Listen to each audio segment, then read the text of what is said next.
तेजस्वी से तो अब बड़े नेता चिराग पासवान बन गए हैं। ये बात इसलिए भी क्योंकि अब की बार चिराग पासवान ने अकेले अपने दम पे इतनी सीटें जीत ली हैं, जिसका आकलन कर पाना भी अब तेजस्वी यादव को पच नहीं रहा होगा। इस चीज को समझिए कि अब राहुल गांधी की भी बिहार से विदाई तय हो गई है, क्योंकि बिहार में कांग्रेस से ज्यादा सीटें तो अब एआईएमआईएम लेकर आने लगी है। बिहार विधानसभा चुनाव 2025 के नतीजों ने राजनीतिक पटरी को पूरी तरह बदल दिया है।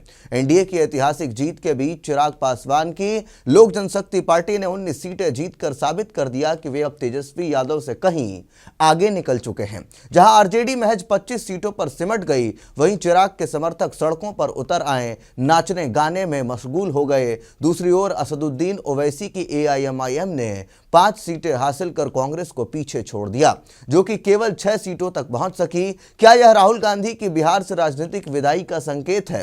विपक्ष की करारी हार ने सवालों का सिलसिला शुरू कर दिया है। चुनाव आयोग के आधिकारिक आंकड़ों के मुताबिक एनडीए ने 202 सीटें जीतकर 3/4 बहुमत हासिल किया। भाजपा 79, जदयू 85, चिराग की लोजपा, रामविलास 19 और जितन राम मांझी की हम 5 और उपेंद्र कुशवाहा की राष्ट्रीय लोक मोर्चा 4 सीटों पर काबिज है। महागठबंधन की हालात खस्ती रही, आरजेडी 25 और कांग्रेस 6। सीपीआईएमएल की बात करें तो 2 सीटें और इसी के साथ सीपीएम को 1 और अन्य को 1 सीटें गई हैं। यानी तेजस्वी यादव अपनी पारिवारिक सीट राघोपुर तो बचा लिए, लेकिन 11,000 वोटों से जीतकर भी वे सीएम इन वेटिंग की उम्मीदों पर खरा नहीं उतरे।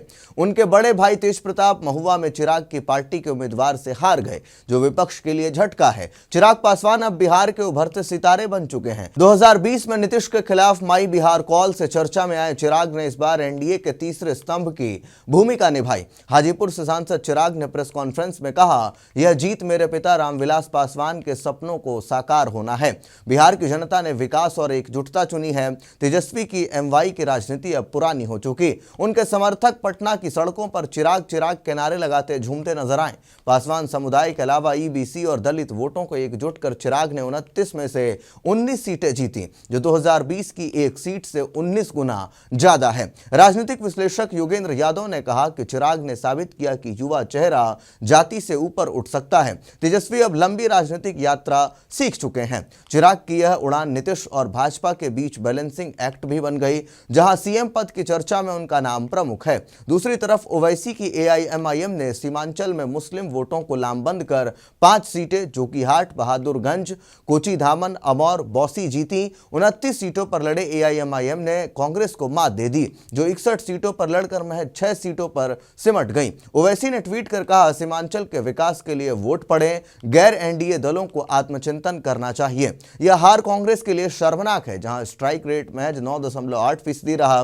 राहुल गांधी ने दिल्ली में मल्लिकार्जुन खड़गे से मुलाकात के बाद कहा, नतीजे आश्चर्यजनक हैं। चुनाव शुरू से ही निष्पक्ष था, हम गहन समीक्षा करेंगे। वोटर अधिकार यात्रा के बावजूद महागठबंधन सीमांचल में साफ हो गया। क्या यह राहुल की बिहार से विदाई है? पूर्वोत्तर बिहार में कांग्रेस की जड़ें कमजोर पड़ रही हैं, जबकि एआईएमआईएम मुस्लिमों का वैकल्पिक चेहरा बन रही है। प्रोफेसर पासा ने कहा कि ओवैसी ने साबित किया कि अल्पसंख्यक वोट अब एक तरफा नहीं है।